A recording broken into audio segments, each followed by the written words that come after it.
Studio Galaxy 473 in Confaro. And you're with us today, the Galaxy Equalizers. We are on the agriculture program. And with me is our brother Joshua. Always remember, Joshua is a significant name in Christendom and also in the agriculture sector in Grenada. Mm-hmm. The new 50 farmers what now? That is a theme we intend to use today. 50 years have gone since we had independence, 1974. A generation have almost gone. Mm-hmm. Now we have the new 50. Yeah. And we are asking the question, farmers, what now? Mm-hmm. We want our farmers in Grenada, go and look in the mirror. Ask yourself this question. The people who are interested in farming, ask yourself the question. The farmers' organization, ask yourself the question. And those people like to claim, like politicians and others, that they're helping farmers. Ask yourself the question. Joshua, the new 50, what now? Yes, it's a great question. Do we continue doing what we did in the first 50, or do we have a plan for the second 50? You know, I would just like to say good morning to everybody wherever you are in the world. I also would like to say thank you to those people for the first 50 who made contributions. Some people made significant contributions. Some people made a little less, but all of you deserve some praise and some congratulations for the contribution towards nation building. No doubt. I mean, one of us, one standout out of all the crowd, and that is Sir Eric Matthew Gary.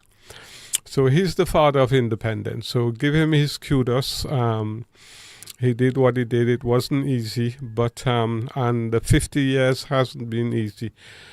We lost banana in the 50 years, which was one of our staple. But I think nowadays it's hard to understand the impact of banana. I came from banana country, and although I was young at the time, but I saw what banana meant to my community. It was like every week they were getting money. Every week they were working, and they were busy, and they were focused, and they had a purpose. When we lost banana, we lost a part of ourselves. We also lost the economic basis for a lot of the rural community, and we saw a major decline in the rural community, which hasn't really been replaced over the years. We've maintained the cutlass culture over the last 50 years. It really hasn't done anything much to agriculture. Agriculture looks like it's declining. If you read the stats, you see that the contribution to GDP is declining. So the first 50 years has been challenging. Let me just put it like that. And moving forward is what I really want to concentrate on. We have to have a different approach, and I'm going to outline what I believe the approach we need to do. We need to, first of all, have a plan. Anybody who's serious about agriculture will tell you we need a policy and a strategic plan in terms of agriculture. They will also tell you agriculture is not party political.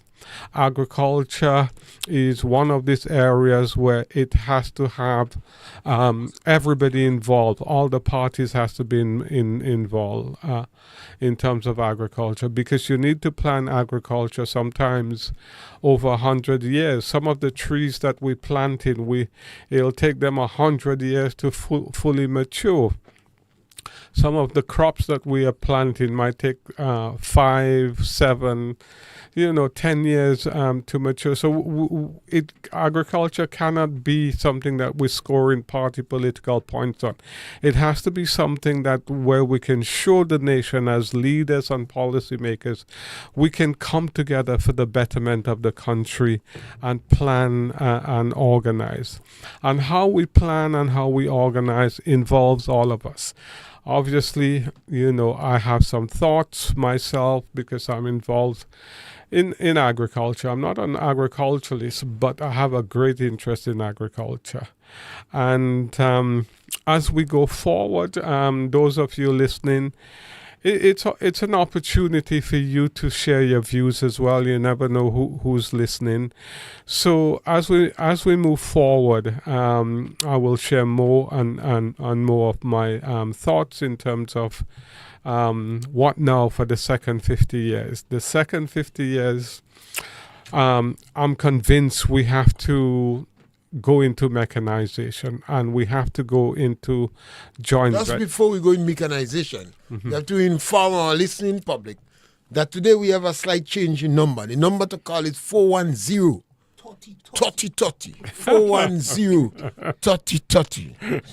Sometimes when you're dealing with novice and amateur dabbling in the technical world, I told you we were the new kid on the block.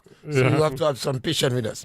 And give us a call and you can make your comment because as we say, this question have to be all hands on deck. Yeah. Agriculture, Joshua like to say, not party politics. Yeah. One of the challenges that we have, it has not been propelled by the farmers. And that's where we are. We're provoking discussion for the farmers in the country to propel agriculture. Yeah. And when we say farmers, in Grenada, 80% of our people are directly or indirectly involved in agriculture. So it means all of us. Yeah. Yes, Joshua. Yeah, I think moving forward, we have an opportunity to take stock. And I really believe that we have to get into mechanization. I heard an announcement by the ministry, the PS Bagwan, and he's a good guy. I occasionally have the opportunity to just have a little chat with him. He means very well in terms of agriculture. But I think he announced that we were getting about 70,000 banana and planting plants. I'm not sure about the numbers, but that seems to stick in my mind. We're getting thousands of pineapple plants, and they're coming soon. Also, we spoke, I think, at when the program just started about where is the tractors that was promised to us from the World Bank program, and he announced that those tractors are on its way from Barbados. I don't know whether they shipped on to the boat as yet or they're doing the paperwork or what, but he seemed to believe that the tractors will be here in short order. So he's not a man to mislead. So I have to believe him in terms of that. So that is good news. We will really have an impetus if we get those tractors, because whereas it's costing you so much to kind of dig up the land and plow the land, the tractor doing it in 2 to 3 hours, and it'll make a big difference to the farmers, because if you can't get reliable labor and this kind of fork, and cutlass kind of thing that we have, that have to change. Mr. Pierre will tell you about some bullock and this and that as we go down the road, but we have to move away, from the cutlass and the fork. One of the things I'm very keen on is joint venture. And I want to explain a little bit what joint venture is. Now, in terms of developing your country, you could do it a couple of ways. There's probably several ways you can do it. If you want to develop your country and you want to develop it rapidly. There's a way where you skill your people up. You send them to train for 5 years, 10 years, whatever. They come back, they get experience, and maybe within about 12 to 15 years, you get production. The other way that I've seen that's been done, and I've seen China use it, is what they call joint venture. You get a party that can help you develop what you want. So for example, in simple terms, a lot of the times Africa had diamonds underneath the soil, but they didn't have the diggers to dig. So there had to be a collaboration from the people who had the diggers or the tractors and the landowners. Now in Grenada we have the government estates. You probably heard Mr. Pierre talked several times. The biggest farmers in terms of Grenada is the government. And when you kind of look at the amount of land government has, Mr. Pierre is right. Now, China did something very smart. They wanted to develop their agriculture, their manufacturing sector, and they got people who had the skills and the know-how in that to do joint venture with them. They had the land, they had the market, etc.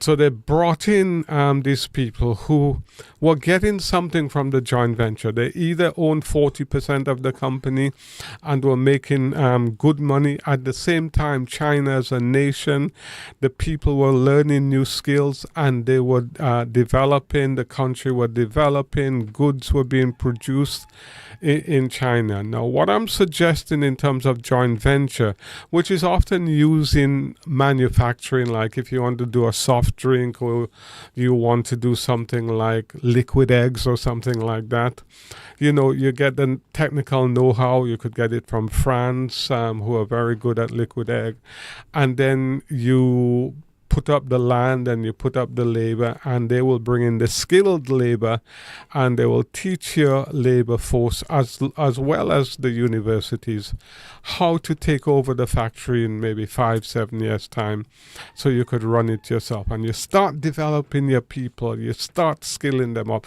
you start making produce that is going to be worthwhile for you. Instead of you bringing in liquid eggs from America, you're making liquid eggs there. You're creating the growth of liquid eggs. The farmers, rather than them producing, maybe like 1,000 eggs a week, you're saying, okay, now boys, we need 5,000 a week from you. So you increasing employment in your country. You increasing productivity in your country. You increasing money circulation in your country. And you're feeling good as a people because you're not just consumers. You are producing what you eventually going to consume, and you are producing what the hotels and them will buy, and they have their foreign reserve. So we need to be thinking joint venture. We need to grow quick. The first 50 was terrible in terms of the resources we had. We were left with poor schools. We were left with finding the road in the hole. I remember being home in the 70s. I mean, the roads were terrible. It wasn't easy. Healthcare was a challenge. People think healthcare was bad now. Go back 50 years and you'll see, we've come a long way as a country. But in my mindset, we could go quicker. We need to go quicker. We have a set of people that's coming on, young people. The vast majority of our population are probably under 30.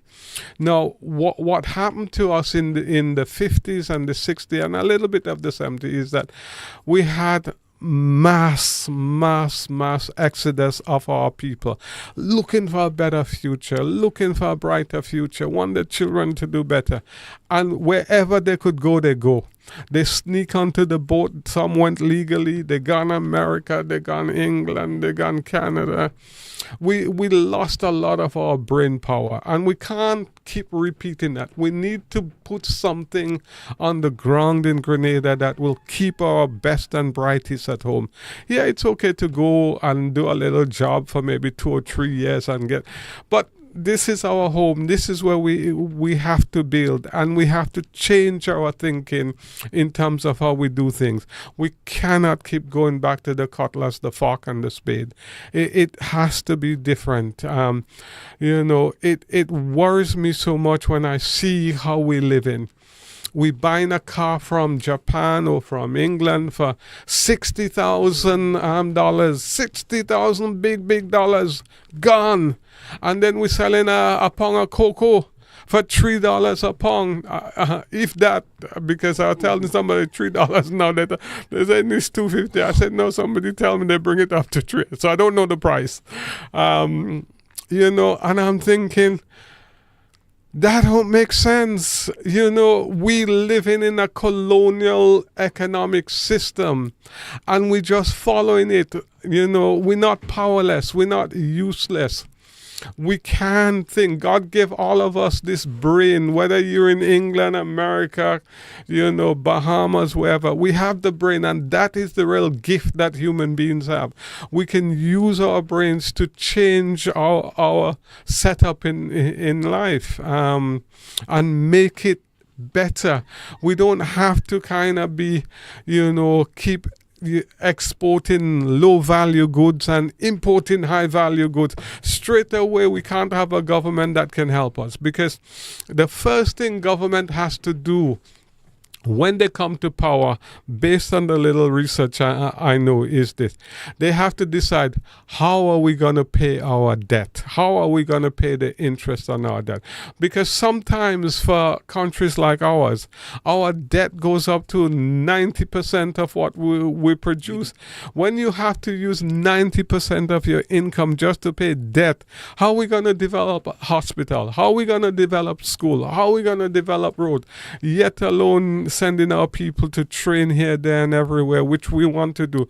Our biggest investment that we have to make, is within our people. That has been neglected for too long. And essentially what I see, we cannot go how we're going. Get a 2% of our population, send them here, there, and everywhere. 2% become the elite. We have to have a training plan for the whole population. Those who are academics, yes, go and do your academic. Those who are skills, go and do skills. Everybody has to be doing something. Even if it's cleaning, give them a certificate how to clean. Even if it's debushing, send them for a day training. This is how you debush properly, and after you debush, this is how you use the bush to kind of make a secondary product or whatever. So we have to have a different mindset in terms of the second 50. And the joint venture, I really strongly advocate any government that will look at joint venture as speeding us forward in terms of development. We need joint venture in agriculture, and we need it badly. We need to really accelerate our progress. We need joint venture in terms of our secondary processing. We have so many products. We talk about it all the time and nothing is done. We talk about, oh boy, I'm driving and so much mango on the road and this and that, and it's just wasting and it's bad, people bad, so you could do this. But let's stop blaming and let's start putting a plan together. How are we going to do the secondary processing in terms of mango? Now, I'm no kind of food expert, but the amount of products that I see made from mangoes when I used to travel to Trinidad, it's enormous. It's not going to be that difficult to do a joint venture with a Trinidadian company or a Guyanese company in terms of getting us going and getting us the skill and using the resources that we have. I mean, I spoke a little bit about liquid eggs, but the poultry industry is set to take off. We have two major processing facilities. They don't really need joint venture, but maybe if an investor want to talk to the processors, maybe they could. But we have to now go into how to make chicken nuggets. So perhaps, as you speak about poultry, perhaps what we need now is the Ministry of Agriculture to assist the poultry industry in advertising.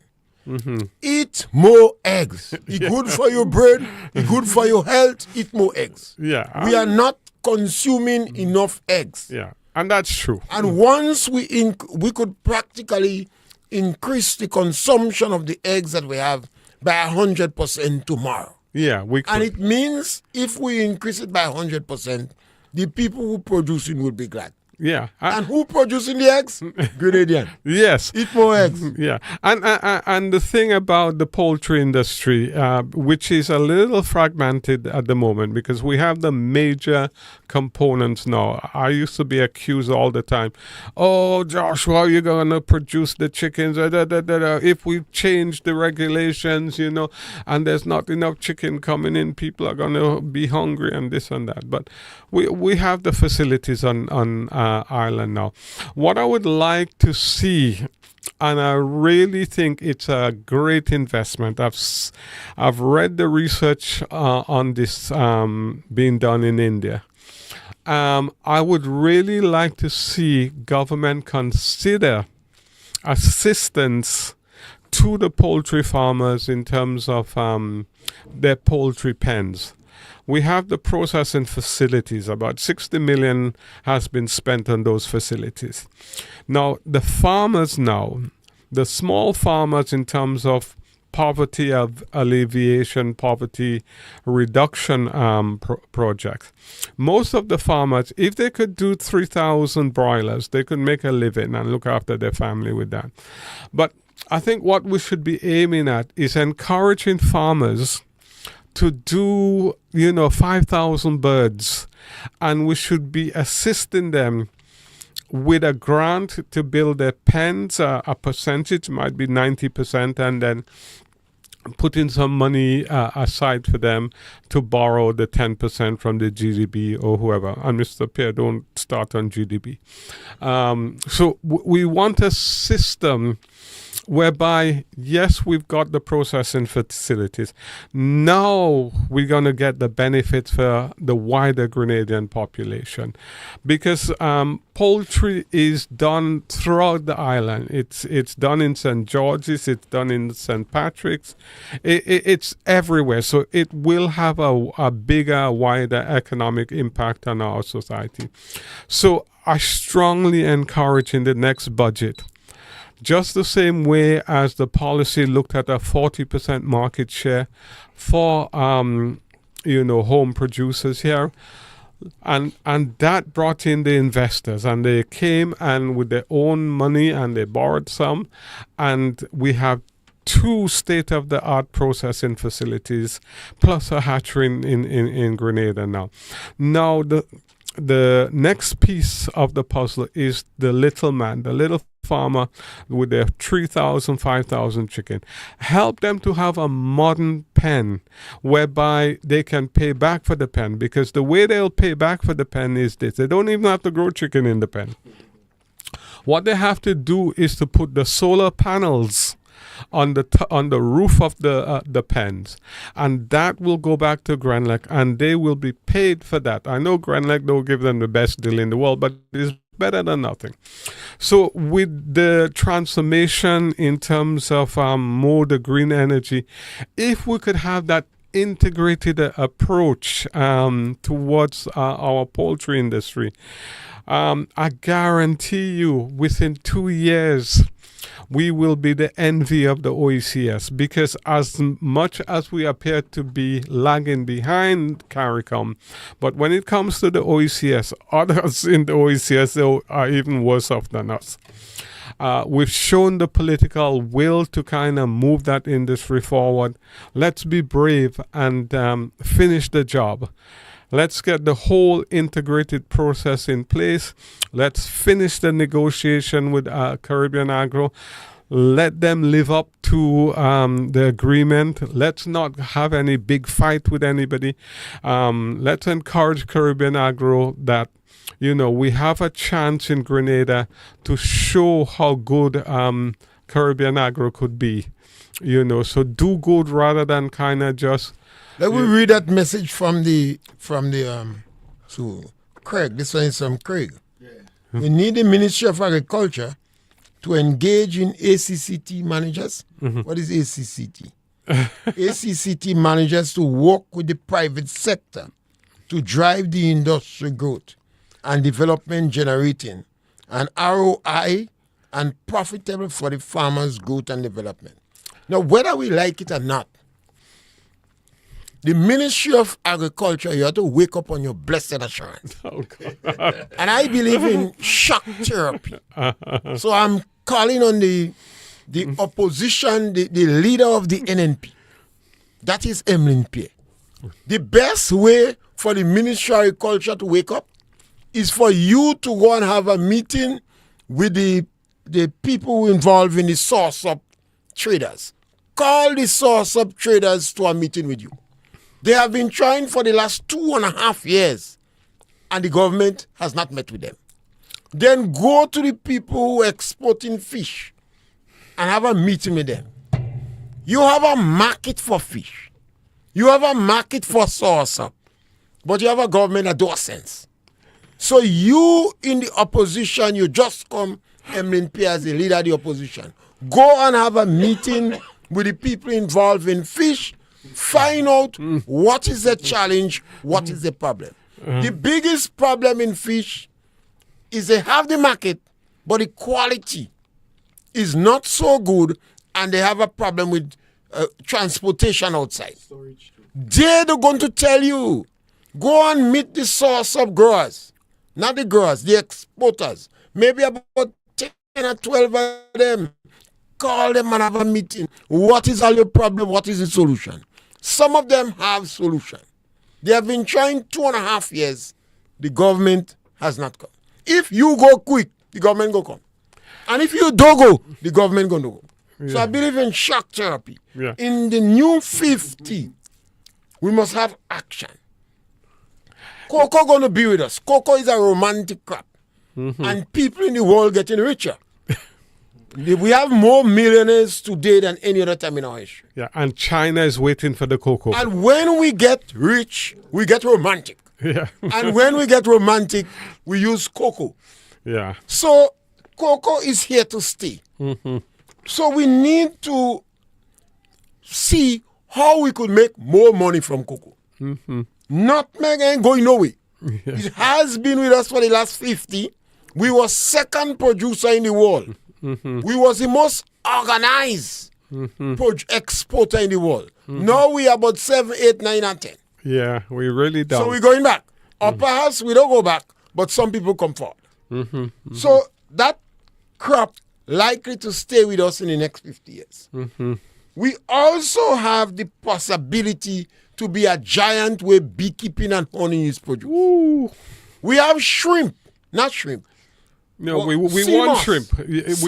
We want shrimp because it was supposed to be in St. Mark's, so we want shrimp. But right now, the one sea moss. Yeah. Sea moss is not hard to grow. Mm-hmm. It's not expensive to start. Mm-hmm. So churn. Mm-hmm. In addition to that, we also have a situation where we must venture into crab farming. Yeah. And let me ask the chief technical officer in the Ministry of Agriculture, how much money Grenada make from crab farming? From crab, exporting crab. Yeah. How much money? Inland Revenue and Custom ought to know. But if they don't know, go and ask the exporters of crab. Mm-hmm. So if you have a market for crab just in Trinidad, then we must produce more crab. Absolutely. What about flowers? Yeah. Everybody wants flowers. You want flowers for the dead, You give flowers for tabanka. You give flowers in the church, wedding. Everybody use flowers. Thank you. We importing artificial flowers while we're talking about the environment. That's why I like Trump, The environment issue is a hoax. Plant flowers in Grenada. Yeah. And in the next 5-10 years, not the next 2 years, in the next 5-10 years, Grenada could be the biggest flowers producer in the Caribbean. Yeah, and I really hope the strategic plan from the Ministry of Agriculture. They have one? They have been allocated somebody to help them develop the plan. Plus, there's a group of writers, including myself, who are able to do a part of the plan for them if they want that to be done. Let me read this one, Joshua. I think all of us going to agree with it. The mindset needs to change. As if all our cash industries are in startup mood and focus on marketing and local satisfaction and production to address local CARICOM needs. We really need a rude awakening in our mindset. And I'm telling farmers, stop pamper people. Most of the farmers are broken. You're going on the road, you're looking as if you don't have money. You're doing well in the land. You don't have to, don't bother with anybody about how you dress and nonsense. When you walk inside the shop with your water boots, don't go with it with mud. The fact is you have more spending power. Let them know that. You have more spending power. So we need a rude awakening where our mentality and our mindset is. Children are going to school. How much broken farmers you see? Farmers just play the broken. And I'm not talking about agriculture workers. There's a difference between agriculture workers and farmers. And some of the farmers don't owe a cent on the land. And the wife looking good. It means they're making money. So the children who go to school, some of them have no sense. You live in Ticolo. You're going down in St. George's and work for $1,500 a month. You at your home. You ain't paying rent, nothing. And your father paying people to work $60 a day giving. Does that make sense, Joshua? Don't make sense to me. It's not economics. I don't know if it's the clothes they like when them company give them a clothes to put on.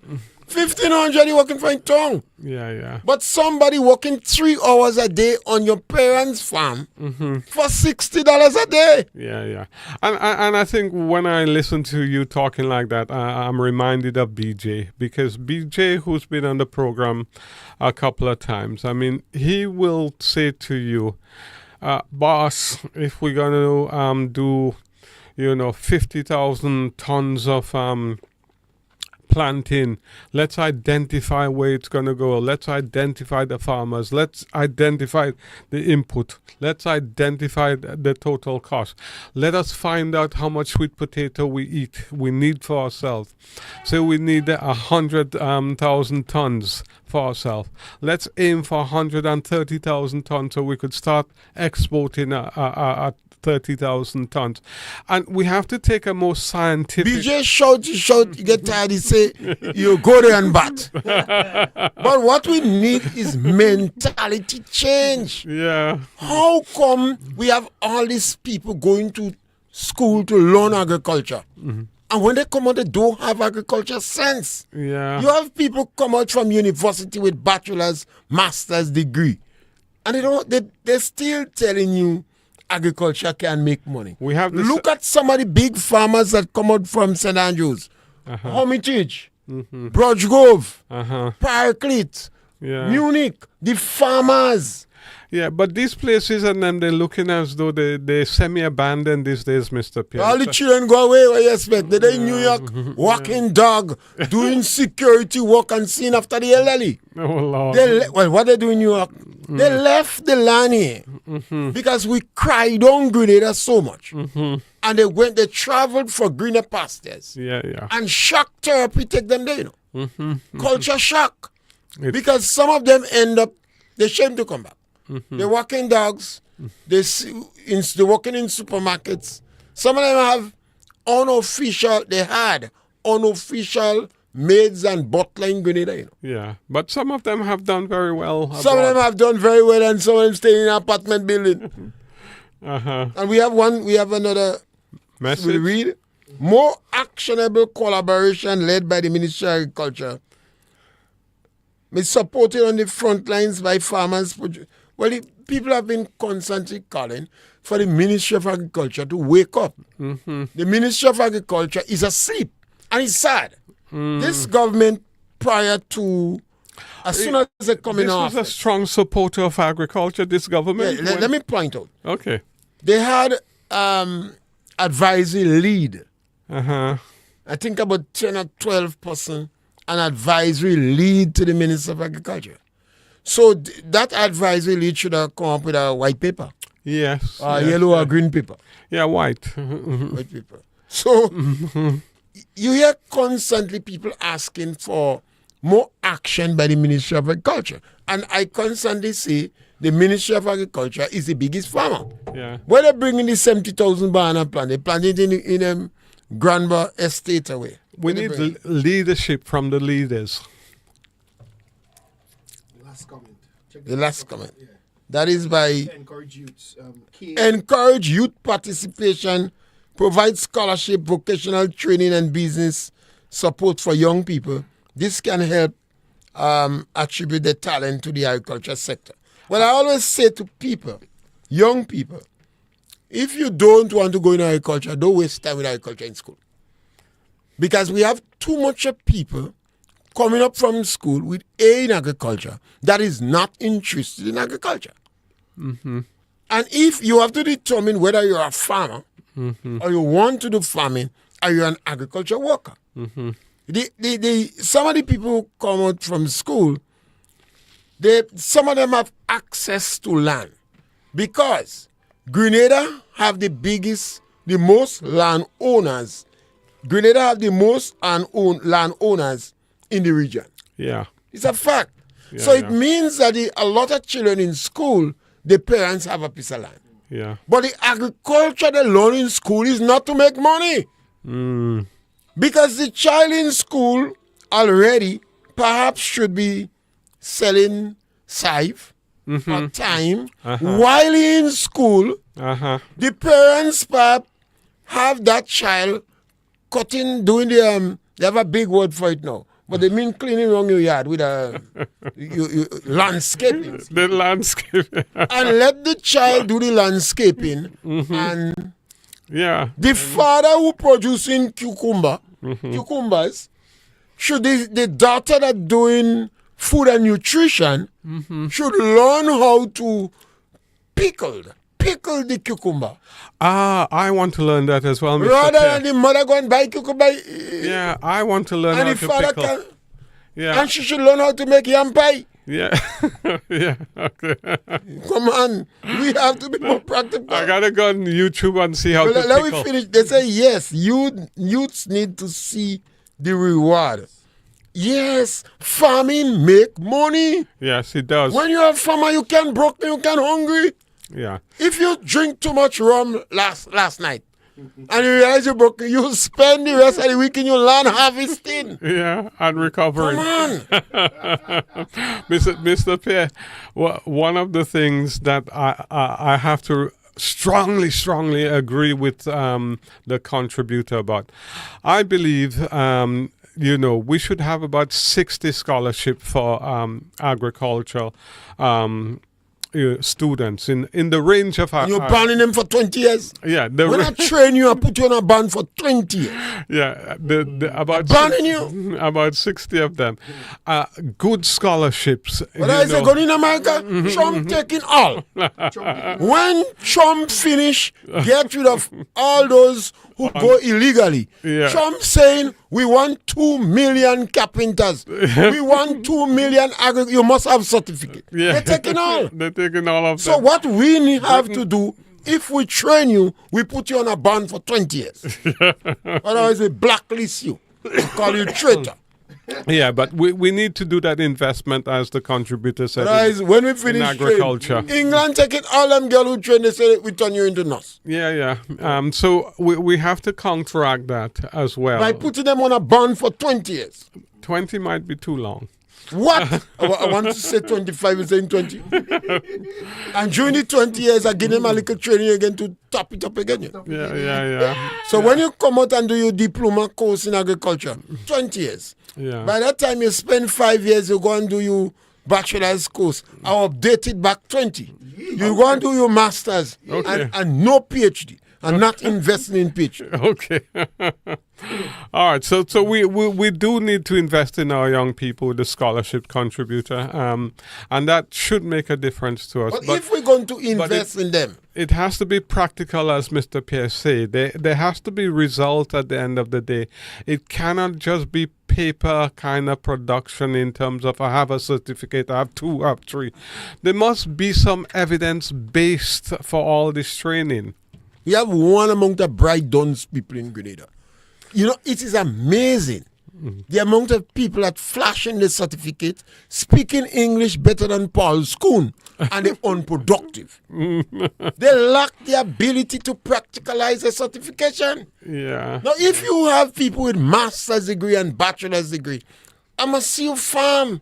I must see what you're doing. Why we can improve the shelf life of dashling. Yeah. Why we can suck out air out of fruits and store them. Yeah, we can do all of that. Well, why? Yeah. And we send people, some of our people transverse the world. They're unproductive. They're only posing with certificates. Now, we have to face that reality. We have to remember that our forefathers sent their best sons and daughters, the brightest sons and daughters to university to get initiative because they wanted to control the factors of labor, of production. Yeah. They had labor and they had capital, the land, but they didn't have initiative. So they sent their brightest sons and daughters in university. When they come back, they speak in English more than the British. They believe they're in a special social class. And they encourage the parents to sell the land. Oh, Lord. Some of them go and build houses in Lamsapin. expensive places in town, and they can't even maintain the house there. Oh, Lord. They have gate, they don't have remote control to open the gate. They can't pay but plan nothing. Yeah. So it comes back. We need a different mindset. We need course. we need to make money. We need to increase our GDP, and we need to have happy children. We need to develop. And women have to understand them farmers have good potential to make money. Yeah. Some women leave them man just because they're doing farming. The hand dirty, man. They said the man, well, soil is not a dirty thing. Yeah. When I hear, Invest in I soap. hear bright people, fellas with certificates saying, agriculture is not dirty, soil is not dirty. Soil is Pregnant women used to eat soil, you know. They say, go and get some clean soil for me. And the children know where to go and get clean soil. And the pregnant woman eat the soil when she want iron. Sometimes she say, go and get some cliff. And she eat the cliff when she want calcium. And sometimes she say, go and get some coals. So based upon what the body want, she send you and get these things. right. If she don't get it, she eat out your fingernail for calcium. Oh, Lord. Or children used to dig the dust in the flooring board and eat. And the parents say they have worms. So they send them go and get bush and soil to eat for one. Yeah. So, Mr. Pierre, we talk a lot about the things that we're unhappy about and what we need to do. But this is the second 50. So we need to focus now in terms of the headlines, that where we really want to go. What? No. Yeah. What the farmers want now. Yeah, the focus as we move forward, because we can't continue as the first 50 where anything goes, any road will do. We want to make a difference for the second 50. Well, one of the things we could shout out, we have a market for sauce. We are the only island in the Caribbean that can sell fresh sauce up to the U.S. market. Anytime Mexico have that ability, crop or smoke, we pipe without tobacco. Yeah. So government, being the biggest farmer, must plant 50 acres of sauce-up starting now. Yeah. Automatically, that will increase the quantum. Yeah, and we have good technical support from Brazil for that as well. We have fish. We are one of the countries in the island that can export fish. I plead with the technical people in agriculture and the leader of the NNP, the opposition party. Go and have a meeting with the people that export fish and the people and find out what is the challenge. Yeah. And start to brainstorm what position you're going to take. Have a meeting with I don't like to talk about cocoa and nutmeg. But these people, perhaps send them a letter and ask them to wake up from the blessed assurance and improve the market for cocoa. You have these things. Then you have honey waiting. Honey is so big, the potential for honey is so big. And for flowers, we don't talk enough about all the government could do now. This government today, you all have not been doing a good job for agriculture. So I'm giving you a suggestion. Ask 2 Chinese. Apply for 2 Chinese to come down in Grenada, queen rearing export. The project must be commercial queen rearing. So you got 2 Chinese to come down in Grenada to produce queen for 2 years. You set up about 20 hives. You could do it any part of the island. 20 hives, and these 2 Chinese could work with them to produce queen. You want them produce about 1,000 queen in a year. And you have 4 or 5 or 10 or 20 people learning to produce commercial queens. Yeah. That is the answer. It's not about hives. It's queens is the problem. We used to bring in queen from Hawaii. Now, most of the other countries in the Caribbean have disease. So you have a market. Guyana can produce queens because they have Africanized queen. But Guyana perhaps will buy 10,000 queens from you.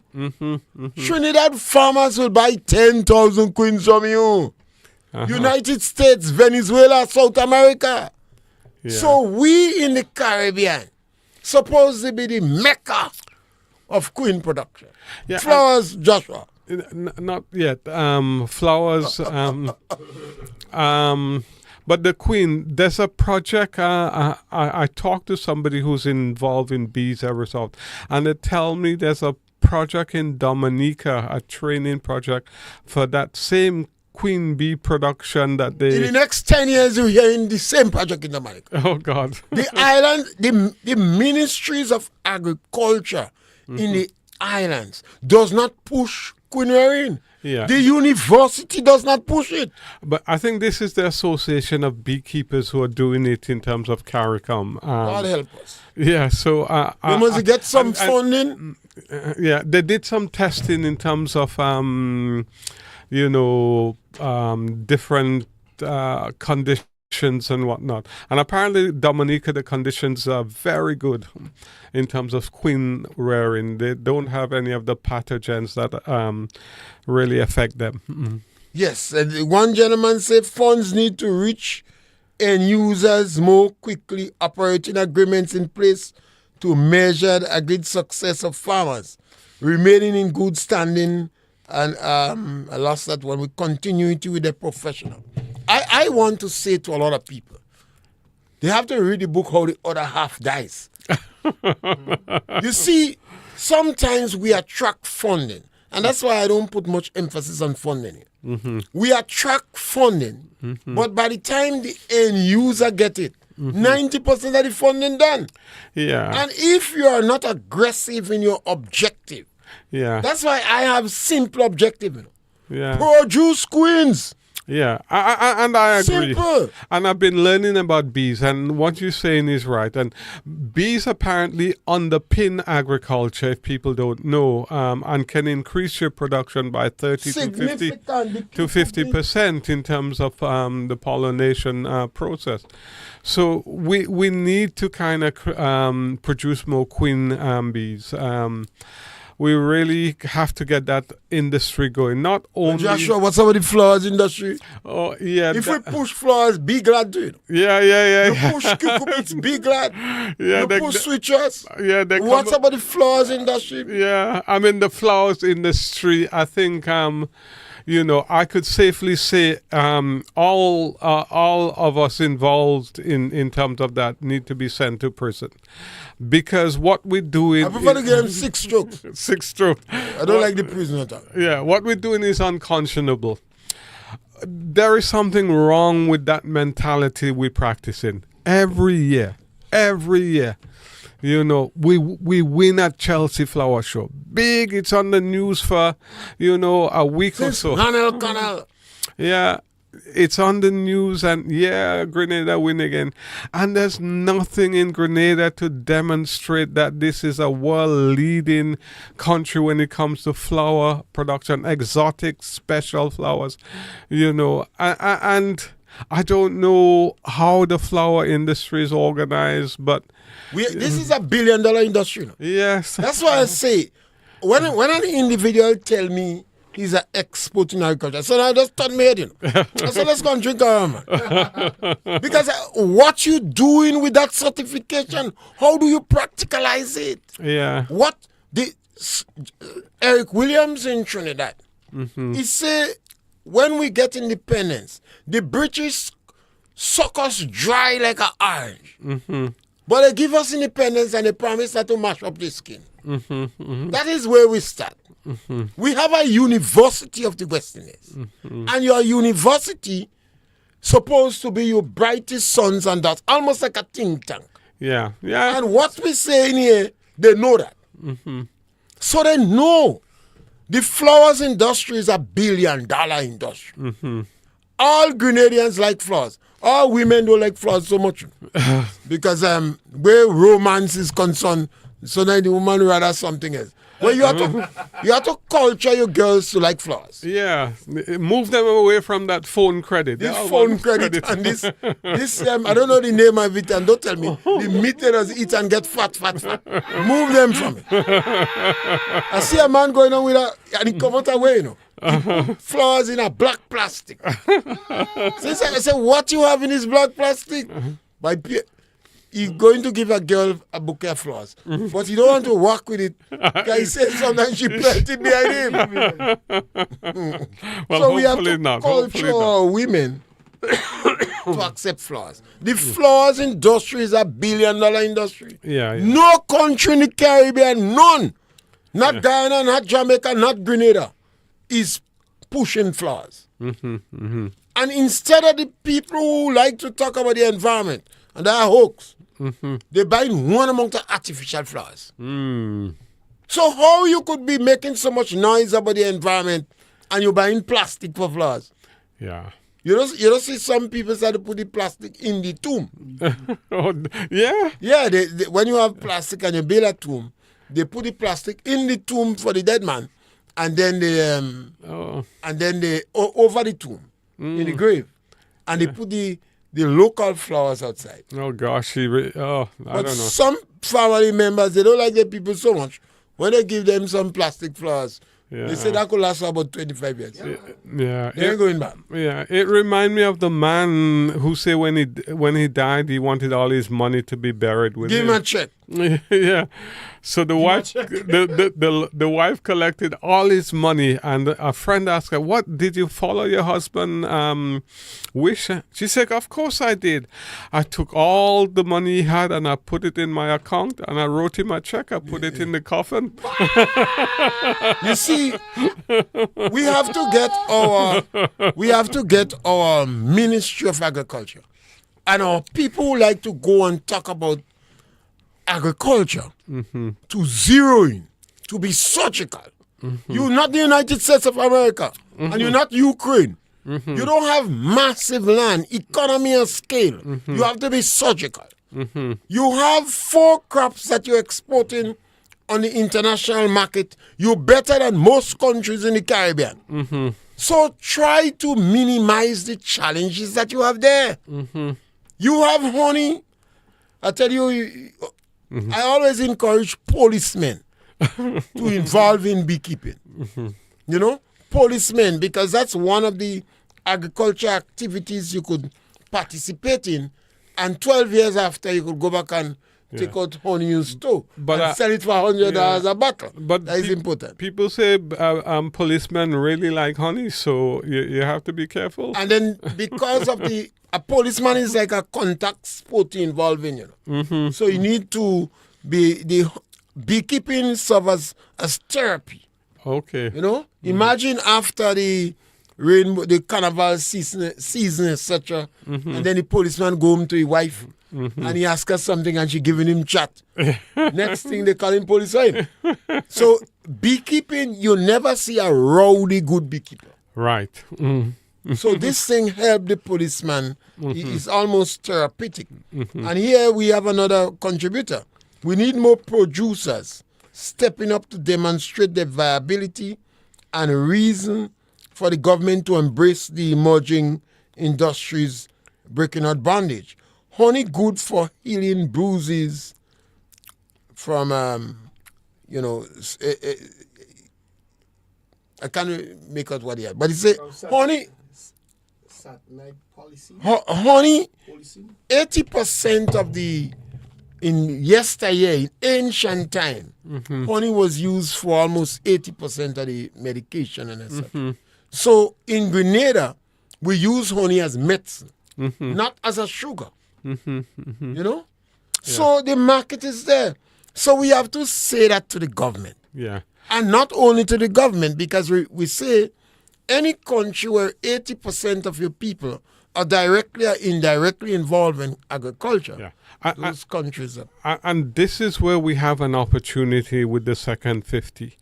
So as we develop the strategic plan for agriculture, it cannot be honey. It has to be an institute that involves honey and the range of other products that are being researched that you get from beekeeping. We don't talk about beeswax and pollen and royal jelly and queen and it has even to be the garment industry, because beekeeper want clothes and you have seamstresses here or tailors. They sew the same clothes. You could make the things. And that is one of the ways now government could create employment. So if Trump send back 3,000 Grenadians, I want him to send back some.